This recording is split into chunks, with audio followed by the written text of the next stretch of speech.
artist and a professor of art at the California College of the Arts, and is going to speak on what it says here. All right. Thank you. Well, I'm going to try to do this really fast. First, I'm going to show you my studio, just to get a little sense of what I do. I weave on this digital loom here. It's a hand weaving process. And I'm working with faces right now. These are 5 of the main things that I'm interested in my work, but I'm only going to talk about the last 2.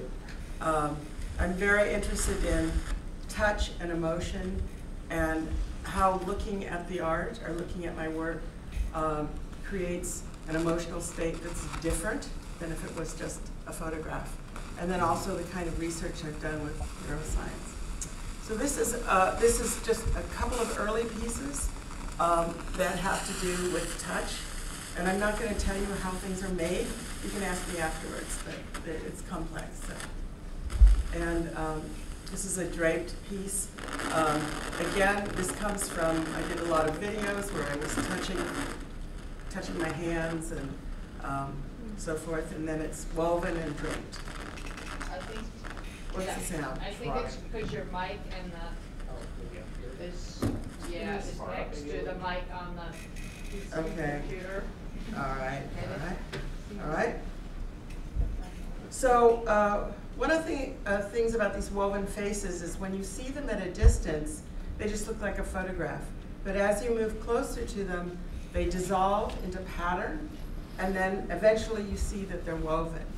And what I've experienced, I had a traveling show, was that people became very emotional about the work, especially once they saw that it was woven. And they would feed this back to me, and so I began to get sort of curious about that.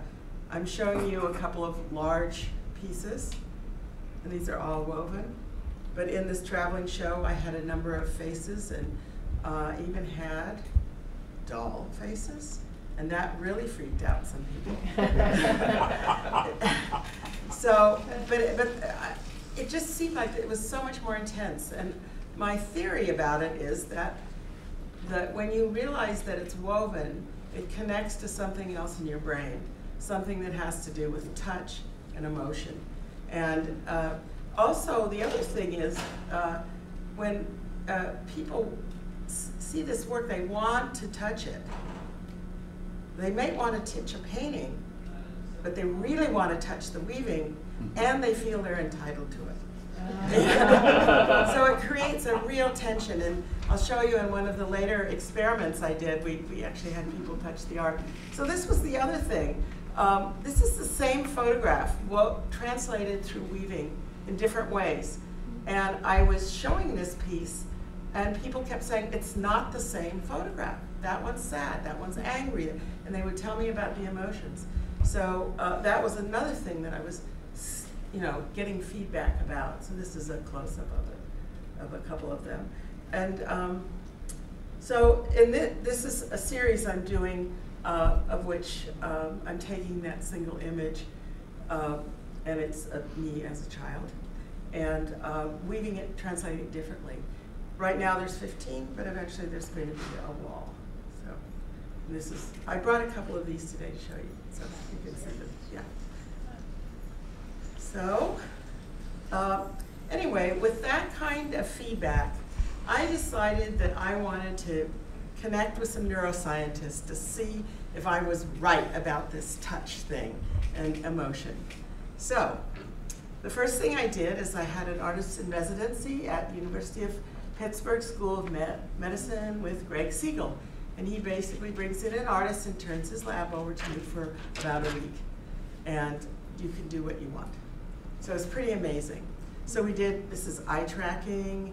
I brought all this artwork. We compared a photo with the weaving, with a photo of a weaving.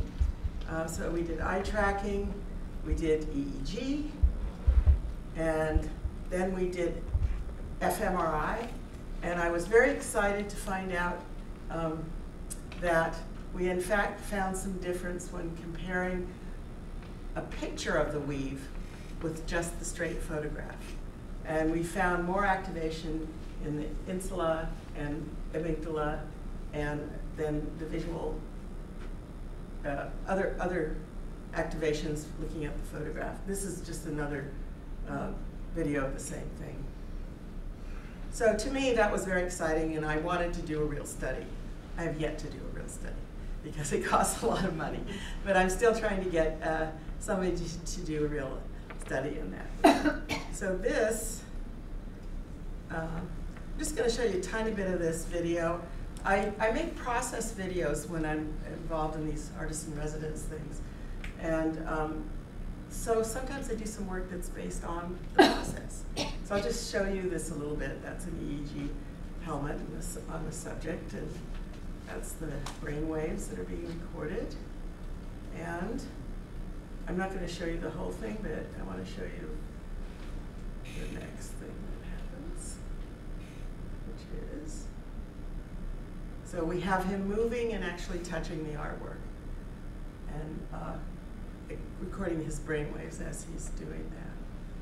So, and this is eye tracking, so I'm going to move on. I think I'm moving on. There we go. Okay, so this is a piece of mine that was inspired by that process. So, and so it's a moving away. And these are, you know, about 6, 8 feet tall, so they're large, yeah. And again, this is from the same one. So one of the things I did is, this is a show that had a lot of my work in it. And within the show, I create these behavioral studies. So it's called the Woven Faces Project, and I have 2 rooms with a different image in each room. I mean, it's one's woven, one's photographed, but it's the same image. And then we had people, you can see the 2 images are here, and people answered all kinds of questions. They also did some free-form writing. Again, some of it's been analyzed, but I have 800 things, and so I have to do a lot more of the analyzing. But this was just, we did positivity ratings and intensity ratings. So on the left-hand side, you see the weaving. So each line is supposed to represent a person. Well, there are 400 in this one, but anyway.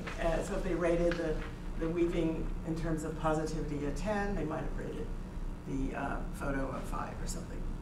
So I also used some of the data visualization as part of my work too. And that, I've gotten very interested in that too, and want to do more with the data visualization. So this is the image that they were looking at, and the weaving on one side, and the weaving of the photo on the other side, and the tracks. And this is another variation. This was positivity, I think. And this is a last variation of that. So I also did a study with, collaborative with the Schiller Lab at Sinai in New York. She did actual tests. One of the things she does, she's an emotion researcher, is she shocks people. So I tried the shocks, it was okay.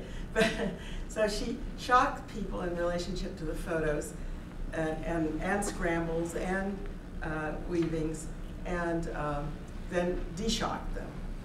So the only thing they really found out about this is that it took a much longer time for, it's called late extinction, to get rid of the shock from the weaving.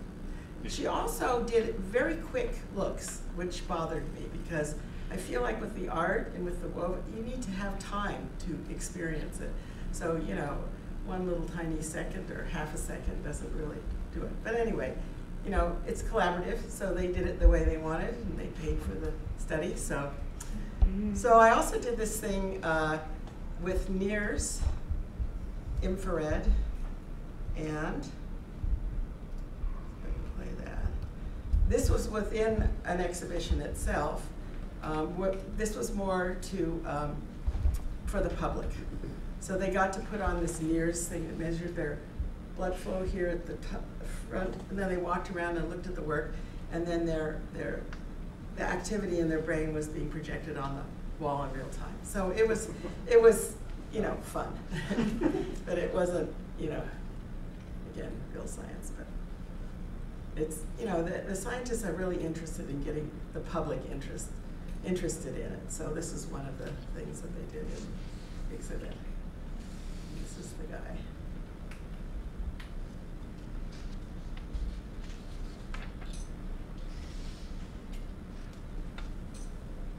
That's enough. All right, we go forward. Let's see. Okay, so this is another exhibit, and I did a different study in this exhibit. This is in Madison. We were talking about Madison earlier. I collaborated with a neuroscientist, psychologist, psychiatrist, dean of the business school. And we were very interested, so we did the Woven Faces project, but a different version of it. We had 3 booths with 3 separate images, which were rotated and so forth. One, we were asked to look at a distance, 1 close up, and the last one, we were asked to have them touch the art. That's what we wanted. We wanted to see what happened if they were actually allowed to touch the art. And they had questionnaires. I wanted video, surveillance video, but it didn't really work out. But that would have been more interesting in a way to see. But these are some of the results. So if they're allowed to touch it, I can't read it from here, but there's a, what's the first one? This one. Yeah. More connected when they're allowed to touch it. She told me an interesting thing though. She said, when people in stores are allowed to touch an object like perfume, they're less likely to buy it, but they're more likely to buy something else in the store, which I thought was really interesting. Anyway, it was fun to do this, and got a little bit of information.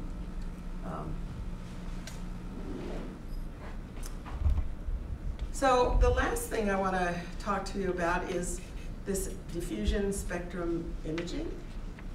And this is like a little video showing it. So what this is this is something that happens as an artist. I didn't intend for this to happen. I didn't intend to be weaving brains and neural connections in the brain, but I happened to see a lecture using this diffusion spectrum imaging, which is a very, very, very detailed MRI, structural MRI, and the fibers in the brain looked like a weaving. So I just that looked like a weaving. I want to find out how to do it. So the software comes from Harvard, and it's free for academics, so I got it. That's the fiber, they call them fiber tracks. Okay. But they're the neuron connections in the white matter of your brain. And then I did some work based on that. So this is, about 8 feet tall, and I'm using my brain fibers and my photograph as a child. And so I did a series of those. This is called Mona Lia. So I want to do other people. You have to have somebody who's not a patient, who's had their brain scanned. So I'm going to be I have a neuroscientist that I've got all the data on, because I'm getting a little tired of doing myself. But I have to be, if it's my brain fibers, it's got to be my face. So these are just some of the pieces that I did. And the last thing I want to show you is this video. Oh, wait a minute. That's not it. Let's back up. It should be there. No.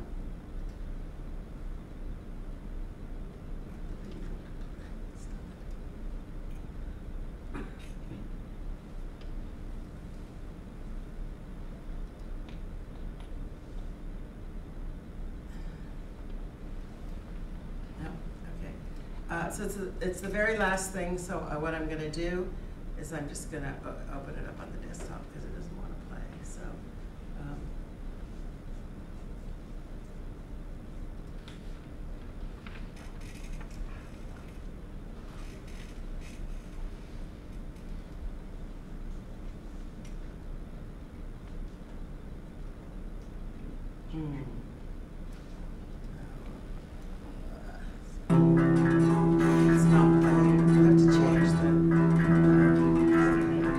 yeah, we just have to change it from mirror to mirror.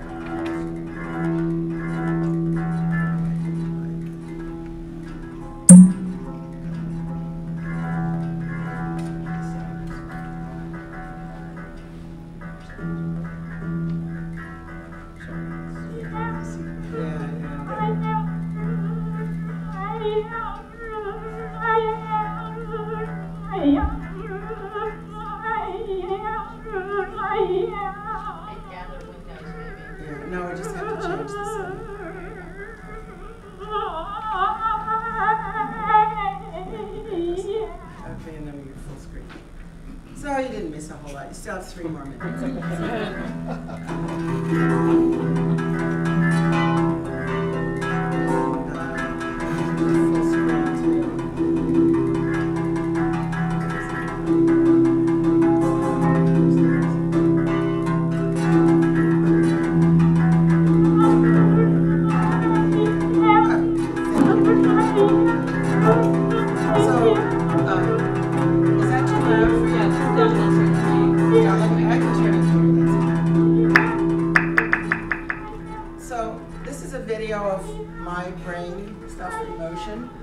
And the series of these small pieces that are animated.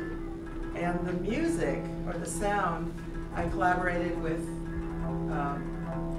Chaffee, C-H-A-F-E, at Stanford. Has a music scene there. And he's actually going to give a Leonardo talk I saw later.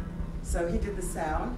And what he's doing is getting from brain waves, he's creating sound from brain waves. He's doing it for epilepsy, working with an epilepsy neurologist, so that they can recognize.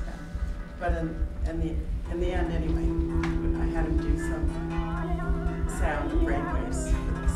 So he created the soundtrack, which changes actually the mood of the whole thing. But again, it's a collaboration, and I wanted him to do what he wanted to do. So. I also want to do some with my own brain waves, and I have an emotive set, that a couple of them that I can do my own. I just haven't done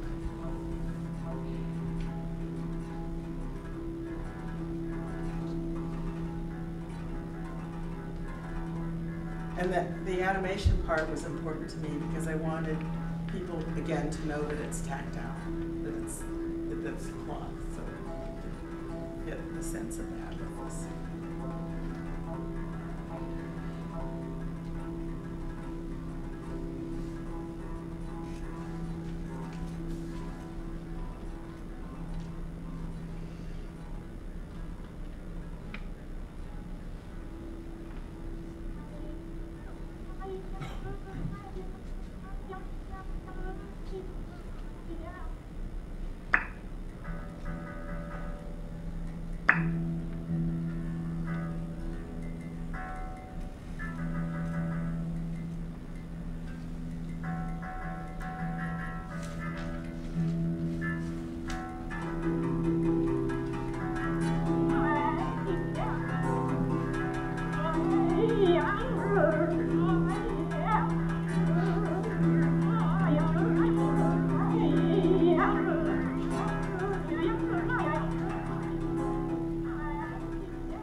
Yeah, there was one more piece I had at the end. So I've taken frames from this video and rewoven them too. So I'm using that again. I kind of keep recycling and rebuilding on stuff. So that's it. Yeah.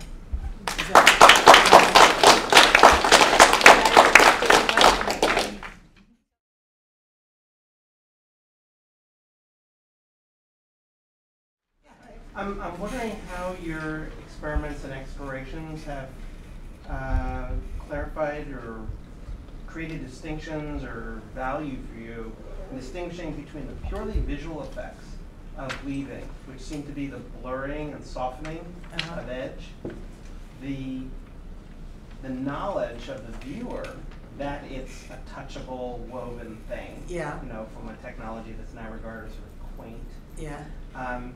And how much is lost just by showing pictures of woven things? I think things are lost. in that sense.